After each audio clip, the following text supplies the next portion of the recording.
ವಿಶೇಷಚೇತನ ಬಾಲಕನ ಮೇಲೆ ಶಿಕ್ಷಕನಿಂದ ಮನಸೋ ಇಚ್ಛೆ ಹಲ್ಲೆ ಮಾಡಲಾಗಿದೆ. ಬೆಲ್ಟ್ ಮತ್ತು ಪೈಪ್ನಿಂದ ಹೊಡೆದು ರಾಕ್ಷಸಿ ಕೃತ್ಯ ಶಿಕ್ಷಕನಿಂದ ಆಗಿರುವುದು ಬಾಗಲಕೋಟೆಯ ಅಂಧ ಮಕ್ಕಳ ಶಾಲೆಯಲ್ಲಿ ಸಂಭವಿಸಿರುವಂತಹ ಘಟನೆ ಇದು.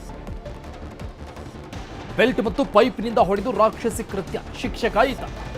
ಬಾಗಲಕೋಟೆಯ ಅಂಧ ಮಕ್ಕಳ ಶಾಲೆಯಲ್ಲಿ ಈ ಘಟನೆ ನಡೆದಿದೆ. ಮನಸೋ ಇಚ್ಛೆ ತಳಿಸಿದ್ದಾನೆ ಆ ಬಾಲಕ. ಇದಿಷ್ಟೇ ಅಲ್ಲದೆ ಮುಖಕ್ಕೆ ಕಾರದ ಪುಡಿ ಎರಚಿ ಹೇಯ ಕೃತ್ಯವನ್ನ ಮಾಡಿರುವುದು. ಆತನ ರೋಷಾವೇಶ ಎಷ್ಟರ ಮಟ್ಟಿಗೆ ಇರಬೇಕು. ವಿಶೇಷಚೇತನ ಬಾಲಕ ದೀಪಕ್ ರಾಠೋಡ್ ಮೇಲೆ ಹಲ್ಲೆ ಆಗಿದೆ. ಶಿಕ್ಷಕ ಅಕ್ಷಯ್ ಇಂದುಲ್ಕರ್ ಇಂದ ಕೃತ್ಯ ನಡೆದಿರುವುದು. ಹೊಡೆದಿರುವಂತಹ ಶಿಕ್ಷಕ ಅಕ್ಷಯ್. ಹಲ್ಲೆ ಮಾಡಿದ ಶಿಕ್ಷಕ ಪತ್ನಿಯನ್ನ ಠಾಣೆಗೆ ಕರೆದುಕೊಂಡು ಬಂದಿದ್ದಾರೆ ಪೊಲೀಸರು. ಹಲ್ಲೆ ಮಾಡಿದಂತ ಮುಖ್ಯಸ್ಥ ಅಕ್ಷಯ್ ಹಾಗೂ ಆ ಶಾಲೆಯ ಮುಖ್ಯಸ್ಥ ಅಕ್ಷಯ್ ಹಾಗೂ ಆ ಪತ್ನಿ ನವನಗರ ಪೊಲೀಸ್ ಠಾಣೆಗೆ ಕರೆಸಿ ಇಬ್ಬರ ವಿಚಾರಣೆ ಮಾಡಲಾಗ್ತಾ ಇದೆ. ಹಲ್ಲೆಗೊಳಗಾದ ಮಕ್ಕಳನ್ನ ಮನೆಗೆ ಕರೆದುಕೊಂಡು ಹೋಗಿದ್ದಾರೆ ಪೋಷಕರು.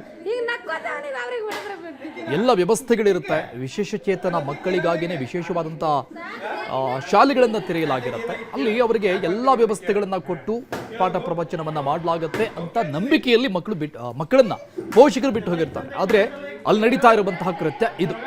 ದೃಶ್ಯದಲ್ಲಿ ನೋಡ್ತಾ ಇತ್ತು.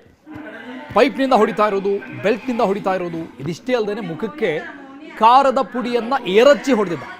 ನವನಗರದ ಸೆಕ್ಟರ್ 54ರಲ್ಲಿರುವಂತಹ ದಿವ್ಯ ಜ್ಯೋತಿ ಬುದ್ಧಿಮಾಂದ್ಯ ವಿಶೇಷ ಮಕ್ಕಳ ವಸತಿ ಶಾಲೆ ಅಲ್ಲಿ ನಡೆದಂತಹ ಘಟನೆ.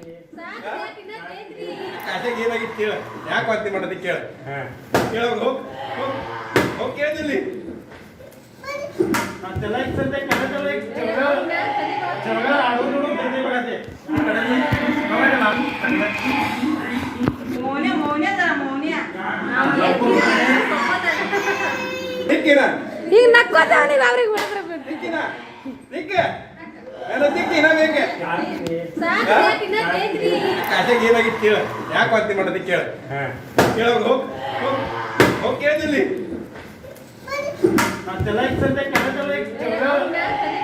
ನಾವ್ ಯಾವಾಗ ಬರ್ತೀವಲ್ರಿ ಅವಾಗ ಸ್ವಲ್ಪ ಅವ್ರಿಗೆ ರೆಡಿ ಮಾಡ್ಕೊಂಡು ಕರ್ಕೊಂಡ್ ಬರುದ್ರಿ. ಒಳಗೆ ಏನ್ ಟಾರ್ಚರ್ ಆಗತೈತಿ ನಮಗ್ ಗೊತ್ತಿರ್ಲಿಲ್ರಿ ಸರ್. ಅದ್ ಇದ್ ನಮಗ್ ವಿಡಿಯೋ ಸಿಕ್ಕಾಗ ಗೊತ್ತ್ರಿ ಸರ್. ಅವ್ರ ಹಿಂಗ್ ಮಾಡಾಕ್ತಾರ ನಮಗ್ ಸಂಭಾಷಕ ಆಗಂಗಿಲ್ಲ ಇಲ್ಲಿ ಬಿಟ್ಟಿರಿ ಸರ್. ದಿವ್ಯ ಜ್ಯೋತಿ ಸ್ಕೂಲ್ ನಾವು ಎಲ್ಲ ಈ ತರ ಸಂಸ್ಥೆ ನಡೆಸ್ತೀವಿ ಅಂತ ಹೇಳಂತ್ಲೆ ಇಲ್ಲಿಕ್ರೆ ನಾವ್ ಬಿಡ್ತಿದಿಲ್ರಿ ನಮ್ಮ ಮಕ್ಳಿಗ್ರಿ ಸರ್. ಇಲ್ಲಿ ಮತ್ತೆ ಇವ್ರು ಈ ಪರಿ ಒಳಗ್ ಟಾರ್ಚರ್ ಕೊಟ್ಟು ಒಂದ್ ರೂಮ್ ನಾಗ ಹೋಗಿದ್ದು. ಆಮೇಲೆ ಸಂಡಾಸ್ ಅಡ್ಬಿ ತೋರ್ಸುದ್ರಿ ನಮ್ಮ ಮಗನ್ ಕೈ ಆಗ್ರಿ. ಅಂದ್ರೆ ಸ್ವಲ್ಪ ಕೈಕಾಲ ಅದು ಇರ್ತಾವಲ್ರಿ ಹುಡುಗರು ಸಂಡಾಸ್ ಮಾಡ್ತಾರಲ್ರಿ. ಅವ್ರು ಅರ್ಬಿ ಎಲ್ಲ ಗೊಳೆ ಮಾಡಿ ರಾತ್ರಿ 2 ಗಂಟೆ ಮಟ ರೀ. ಅವ್ರ ಪೇರೆಂಟ್ಸ್ ಅನ್ನತಾರೆ ಅಂದ್ರ ನಾವ್ ಹೊಡೆದಿವಿ ಅಂದ್ರೆ ಕೆಲವೊಂದು ಅವ್ರು ಹುಡುಗ ಹೈಪರ್ ಆಗಿದ ಅದ್ರ ಸಲ ನಾವ್ ಹೊಡೆದಿವಿ ಅವಾಗ. ಇನ್ನೊಂದವ್ರ ವಿಷಯ ಏನಂತಾರೆ, ನಮ್ಮ ಮಕ್ಕಳಿಗೆ ಟಾಯ್ಲೆಟ್ ತೊಳೆಯಕ್ ಹಾಕ್ತಾರ, ಬಾತ್ರೂಮ್ ತೊಳೆಯಕ್ ಹಾಕ್ತಾರ. ನಮ್ದು ವಿಷಯ ಸ್ಕೂಲಿನ ವಿಷಯ ಅಂದ್ರೆ ಸ್ಕೂಲಿಂದ ಅದು ಭಾಗ ಅದ. ಟ್ರೈನಿಂಗ್ ಅವ್ರದ್ದು ಇರುತ್ತದೆ. ಟ್ರೈನಿಂಗ್ ಅವ್ರನ್ನ ಅವ್ರಿಗೆ ಕೊಡ್ಬೇಕಲ್ಲ. ಅವ್ರಿಗೆ ಟಾಯ್ಲೆಟ್ ತೊಳೆಯಕ್ ಹೇಳ್ಬೇಕು, ಕಸ ಹುಡುಗಕ್ ಹೇಳ್ಬೇಕು, ಬೆಡ್ ಮಾಡಕ್ ಹೇಳ್ಬೇಕು. ಅದು ಎಲ್ಲ ಅವ್ರಿಗೆ ಎಲ್ಲ ತರ ಹೇಳ್ಬೇಕು ಅವ್ರಿಗೆ ಟ್ರೈನಿಂಗ್. ನಾವು ಅದ್ರ ಒಂದು ಟ್ರೈನಿಂಗ್ ಹಚ್ಚಿವಿ ಅಷ್ಟೇ. ಮತ್ತೆ ಇನ್ನೊಬ್ಬ ಹುಡುಗಿದೆ ಅವ್ ಕಡದಾರ ಒಂದ್ 3-4 ಹುಡುಗರು ಕೊಡದಾರ. ಆಮೇಲೆ ಒಂದ್ ಹುಡುಗ ಕಾಲ್ ಫ್ರಾಕ್ಚರ್ ಆಗೈತಿ. ಆ ಹುಡುಗ ಬಿಡಿಸ್ಬಿಟ್ಟಾವ. ಬೇಡ್ ಮ್ಯಾಗ ಅದಾರ, ಇನ್ನ ಬೇಡ್ ಮ್ಯಾಗ ಅದಾವ, ನಡೆಯಕ್ ಬರಂಗಿಲ್ಲ ಅವಾಗ. ಅದ್ರ ಸಲ ಅವ್ ಪನಿಷ್ಮೆಂಟ್ ಕೊಟ್ಟಿದ್ವಿ. ನೀವೇನ್ ಬರ್ದಿರಲ್ಲ ಯಾವ ವಿಚಾರಕ್ಕೆ ಪರ್ಟಿಕ್ಯುಲರ್ ಬರುತ್ತೆ ಅಂದ್ರೆ ತಪ್ಪು ಮಾಡಿ ಅದನ್ನ ಪಡ್ತೀನಿ. ಅದೇ ಹುಡುಗ ದುಡ್ಸಿದಲ್ಲ ಅದ ಸಲ.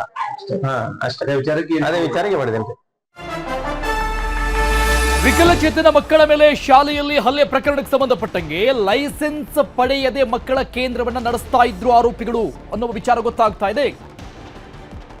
ಈ ಮಕ್ಕಳ ಕೇಂದ್ರ ಏನಿದೆ ಇದಕ್ಕೆ ಲೈಸೆನ್ಸ್ ಇರಲಿಲ್ಲ. ದಿವ್ಯಜ್ಯೋತಿ ಬುದ್ಧಿಮಾಂದ್ಯ ವಿಶೇಷ ಚೇತನ ಮಕ್ಕಳ ವಸತಿ ಶಾಲೆ ಏನಿದೆ ಇದಕ್ಕೆ ಲೈಸೆನ್ಸ್ ಇಲ್ಲ. ಕ್ರಮಕ್ಕೆ ಮುಂದಾದ ಮಹಿಳಾ ಮತ್ತು ಮಕ್ಕಳ ರಕ್ಷಣಾ ಘಟಕ.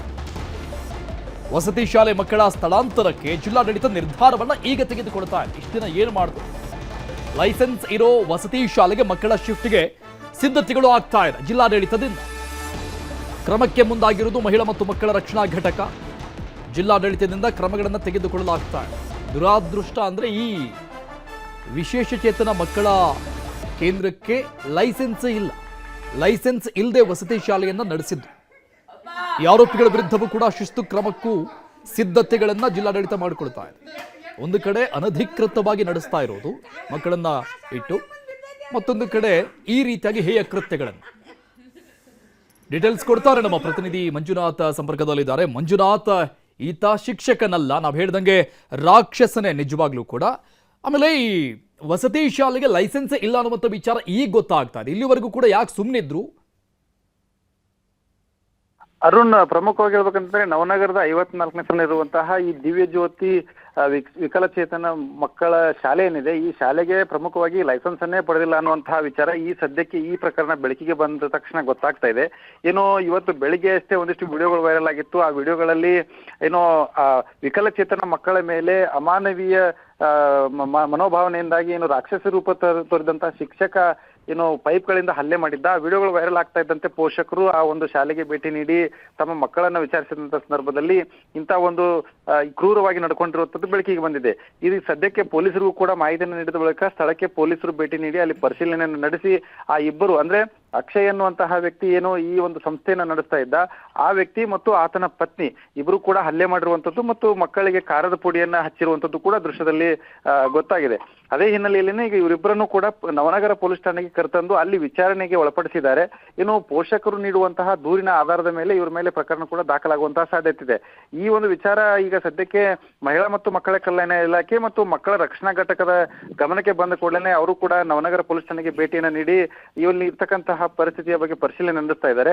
ಸದ್ಯಕ್ಕೆ ಈಗ ಏನು ಈ ಸಂಸ್ಥೆ ಏನಿದೆ ದಿವ್ಯ ಜ್ಯೋತಿ ಅಂಧ ಮಕ್ಕಳ ಏನು ದಿವ್ಯ ಜ್ಯೋತಿ ಬುದ್ಧಿಮಾಂದ್ಯ ಮಕ್ಕಳ ಸಂಸ್ಥೆ ಏನಿದೆ, ಇದು ಲೈಸೆನ್ಸ್ ಅನ್ನೇ ಪಡೆಯದೆ ಅನಧಿಕೃತವಾಗಿ ಏನು ವಸತಿ ಶಾಲೆಯನ್ನ ನಡೆಸ್ತಾ ಇದ್ರು ಅನ್ನೋದು ಗೊತ್ತಾದ ತಕ್ಷಣ ಈಗ ಅವರನ್ನ ಅದರ ಮೇಲೆ ಶಿಸ್ತು ಕ್ರಮಕ್ಕೂ ಕೂಡ ಮುಂದಾಗಿರುವಂತದ್ದು. ಮತ್ತೆ ಸದ್ಯಕ್ಕೆ ಈಗ ಈ ಮಕ್ಕಳನ್ನ ಬೇರೆ ಒಂದು ಅಧಿಕೃತವಾಗಿ ಇರ್ತಕ್ಕಂತಹ ಒಂದು ವಸತಿ ಶಾಲೆಗೆ ಮಕ್ಕಳನ್ನ ಸ್ಥಳಾಂತರಿಸೋದಕ್ಕೆ ಜಿಲ್ಲಾಡಳಿತ ಮುಂದಾಗಿರುವಂತದ್ದು. ಅರುಣ್, ಓಕೆ ಮಂಜುನಾಥ್, ಈ ಶಾಲೆ ಆರಂಭ ಆಗಿದ್ದು ಯಾವಾಗ? ಶಾಲೆಯಲ್ಲಿ ಟೋಟಲ್ ಎಷ್ಟು ಮಕ್ಕಳಿದ್ದಾರೆ? ಆಮೇಲೆ ಈ ಅಕ್ಷಯ್ ಅನ್ನುವಂಥ ವ್ಯಕ್ತಿ ಹೊಡಿತಿದ್ದಾನಲ್ಲ, ಆತನ ಆಕ್ಟಿವಿಟೀಸ್ ನೋಡ್ತಾ ಇದ್ರೆ ನಗ್ತಾ ನಗ್ತಾ ಹೊಡಿತಾ ಇದ್ದಾನೆ. ಇದೇನು ಮೊದಲಲ್ಲ ಅಂತ ಅನಿಸ್ತಾ ಇದೆ. ತುಂಬಾ ಮಕ್ಕಳಿಗೆ ಅವರು ಈ ರೀತಿಯಾಗಿ ಹಲ್ಲೆ ಮಾಡಿದ್ದು ಇರಬಹುದೇನೋ. ಅಲ್ಲಿ ಸಿಸಿ ಕ್ಯಾಮ್ರಾಗಳೇನಾದ್ರೂ ಇದೆಯಾ?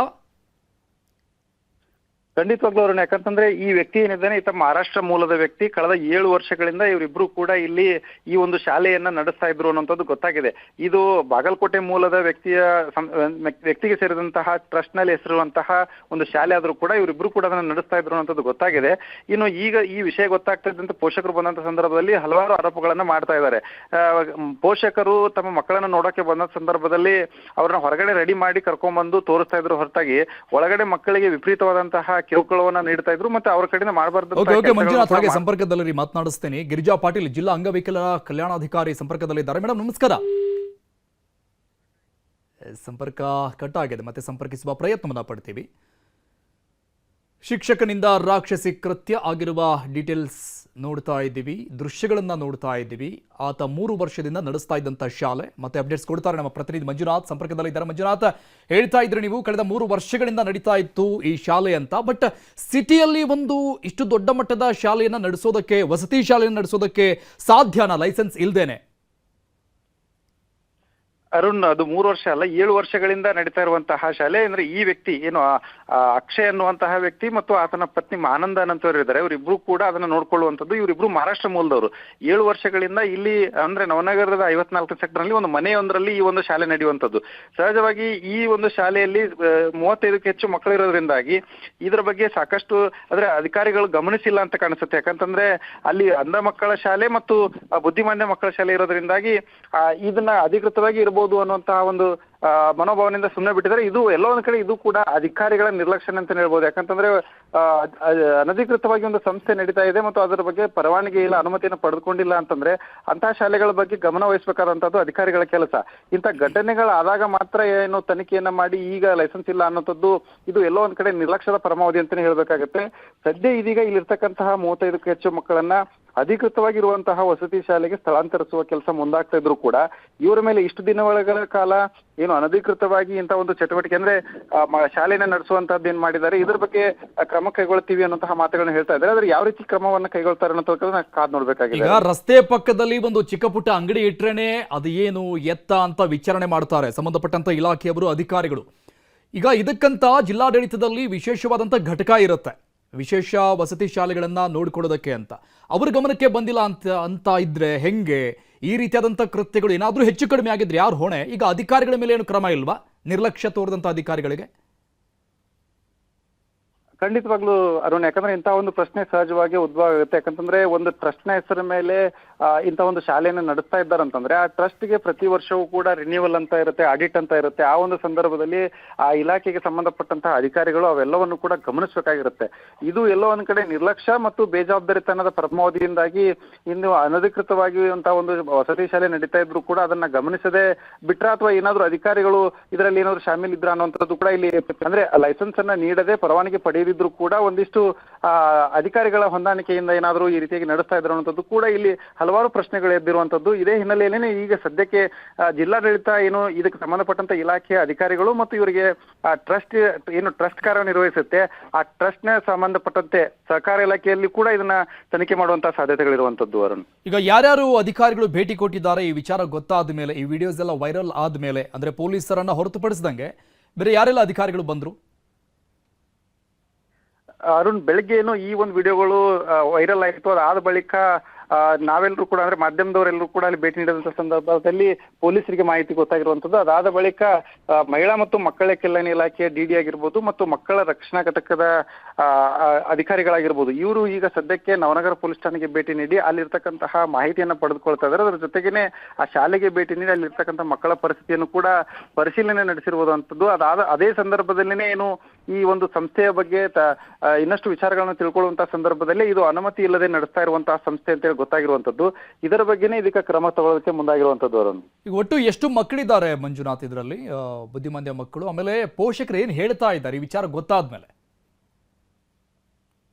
ಅರುಣ್, 35ಕ್ಕೂ ಹೆಚ್ಚು ಮಕ್ಕಳು ಇಲ್ಲಿ ಈ ಸಂಸ್ಥೆಯಲ್ಲಿ ಇದ್ದಾರೆ ಅನ್ನುವಂಥದ್ದು ಗೊತ್ತಾಗ್ತಾ ಇದೆ. ಯಾಕಂದ್ರೆ ಇಲ್ಲಿ ವಿಕಲಚೇತನ ಮಕ್ಕಳಾಗಿರ್ಬೋದು, ಅದೇ ರೀತಿಯಾಗಿ ಏನು ದಿವ್ಯಾಂಗ ಚೇತನರಂತ ಹೇಳಿರ್ತೀವಿ ಅಂತಹ ಮಕ್ಕಳು ಇಲ್ಲಿ ಇರೋದ್ರಿಂದಾಗಿ ಅವರು ಸಹಜವಾಗಿ ಮನೆಯಲ್ಲಿರುವಂತಹ ಸಂದರ್ಭದಲ್ಲಿ ಅವರನ್ನ ಕಂಟ್ರೋಲ್ ಮಾಡಕ್ ಆಗೋದಿಲ್ಲ ಮತ್ತು ಇಂತಹ ಒಂದು ಶಾಲೆಗಳಿಗೆ ಸೇರಿಸಿದಂತಹ ಸಂದರ್ಭದಲ್ಲಿ ಅವರಿಗೆ ಏನೋ ಒಂದು ರೀತಿ ಇಂಪ್ರೂವ್ಮೆಂಟ್ ಕಾಣಿಸ್ಕೊಳ್ಬಹುದು, ಅವರಲ್ಲಿ ಇರುವಂತಹ ಸಮಸ್ಯೆ ಏನಾದ್ರು ಗುಣ ಆಗ್ಬಹುದು. ಅದಕ್ಕೆ ಸಂಬಂಧಪಟ್ಟಂತಹ ರೀತಿಯಲ್ಲಿ ಇಲ್ಲಿ ಒಂದಿಷ್ಟು ಟ್ರೈನ್ಅಪ್ಗಳು ಮತ್ತು ಟ್ರೈನಿಂಗ್ಗಳು ಸಿಗುತ್ತೆ ಅನ್ನುವಂತಹ ಒಂದು ಆಶಾಭಾವನೆಯಿಂದಾಗಿ ಪೋಷಕರು ಅಂತಹ ಮಕ್ಕಳನ್ನ ಕರ್ತಂದು ಇಲ್ಲಿ ಬಿಟ್ಟಿರ್ತಾರೆ.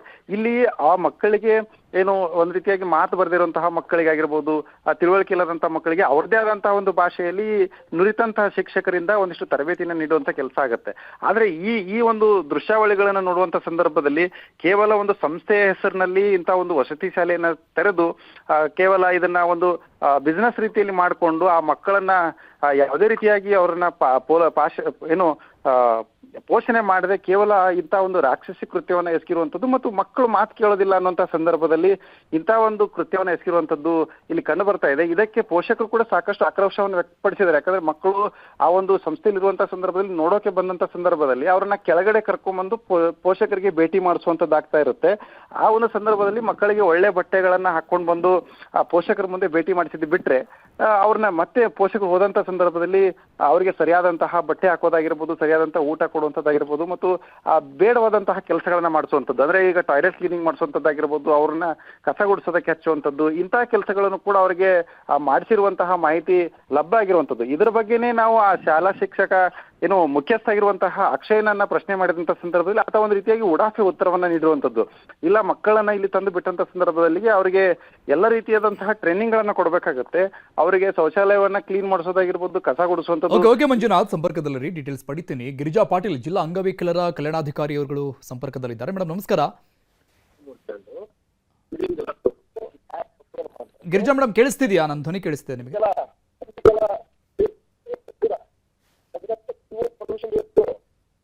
ಮೇಡಮ್ ನನ್ನ ಧ್ವನಿ ಕೇಳಿಸ್ತಾ ಇದೆಯಾ ಗಿರಿಜಾ ಮೇಡಮ್?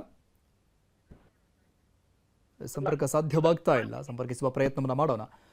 ಪೊಲೀಸ್ ಠಾಣೆಗೆ ಕರೆಸಿ ವಿಚಾರಣೆಯನ್ನ ಮಾಡಲಾಗ್ತಾ ಇದೆ ಇಬ್ರು ಗಂಡ ಹೆಂಡತಿಯನ್ನ. ಕಳೆದ 7 ವರ್ಷಗಳಿಂದ ಬಾಗಲಕೋಟೆಯಲ್ಲಿ ಈ ಒಂದು ಶಾಲೆಯನ್ನ, ವಸತಿ ಶಾಲೆಯನ್ನ, ಬುದ್ಧಿಮಾಂದ್ಯ ಮಕ್ಕಳ ವಸತಿ ಶಾಲೆಯನ್ನು ನಡೆಸ್ತಾ ಇದ್ದಿದ್ದೆವರು. ಆದರೆ ಲೈಸೆನ್ಸ್ ಇಲ್ಲ ಅನ್ನುವಂಥ ವಿಚಾರ ಈಗ ಗೊತ್ತಾಗ್ತಾ ಇದೆ. ಈ ವಿಡಿಯೋ ವೈರಲ್ ಆದ ನಂತರದಲ್ಲಿ ಇದರ ಹಿನ್ನೆಲೆಯನ್ನ ಕೆದಕ್ತಾ ಹೋದಂಗೆಲ್ಲ ಯಾವಾಗ ಸ್ಟಾರ್ಟ್ ಆಯಿತು, ಇದರ ಮುಖ್ಯಸ್ಥರು ಯಾರು, ಹೇಗೆ ಆರಂಭ ಆಯಿತು ಅನ್ನುವಂಥದ್ದು ಒಂದೊಂದೇ ವಿಚಾರಗಳು ಗೊತ್ತಾಗ್ತಾ ಇದೆ. ಮೇನ್ಲಿ ಏನಂದ್ರೆ ಇದಕ್ಕೆ ಲೈಸೆನ್ಸ್ ಇಲ್ಲ, ಪರವಾನಗಿ ಇಲ್ಲದೇನೆ ನಡೆಸಲಾಗ್ತಾ ಇದೆ. ವಿಶೇಷ ಚೇತನ ಬುದ್ಧಿಮಾಂದ್ಯ ಮಕ್ಕಳನ್ನ ನೋಡಿಕೊಳ್ಬೇಕು ಅಂತ ಇದ್ರೆ ಅದಕ್ಕೆ ಸರ್ಕಾರದ ಪರವಾನಗಿ ಕಡ್ಡಾಯವಾಗಿ ಬೇಕು.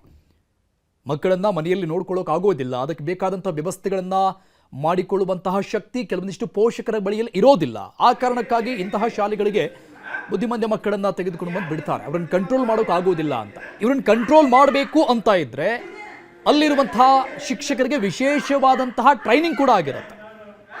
ಯಾವ ರೀತಿಯಾಗಿ ಅವರಿಗೆ ತಿಳಿ ಹೇಳಬೇಕು, ಬುದ್ಧಿ ಹೇಳಬೇಕು ಅನ್ನುವಂಥ ಟ್ರೈನಿಂಗ್ ಕೂಡ ಈ ಶಿಕ್ಷಕರಿಗೆ ಆಗಿರುತ್ತೆ. ಬಟ್ ಈ ಅಕ್ಷಯ್ ಅನ್ನುವಂಥ ಶಿಕ್ಷಕ ಏನಿದ್ದಾನೆ, ಈ ಶಾಲೆಯ ಮುಖ್ಯಸ್ಥ, ಆತ ಪೈಪನ್ನು ತಗೊಂಡು ಹೊಡೆದಿರೋದು.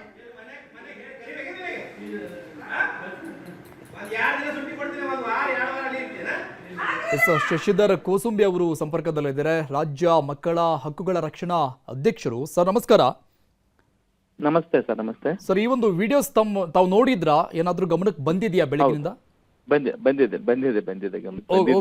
ಹೇಳಿ ಸರ್, ಯಾಕೆ ಹಿಂಗ ಆಯ್ತು? ಈ ಘಟನೆಗೆ ಸಂಬಂಧಪಟ್ಟಂತೆ ಈಗಾಗಲೇ ನಾನು ಎಸ್ ಪಿ ಅವರಿಗೆ ಮಾತಾಡಿದ್ದೇನೆ.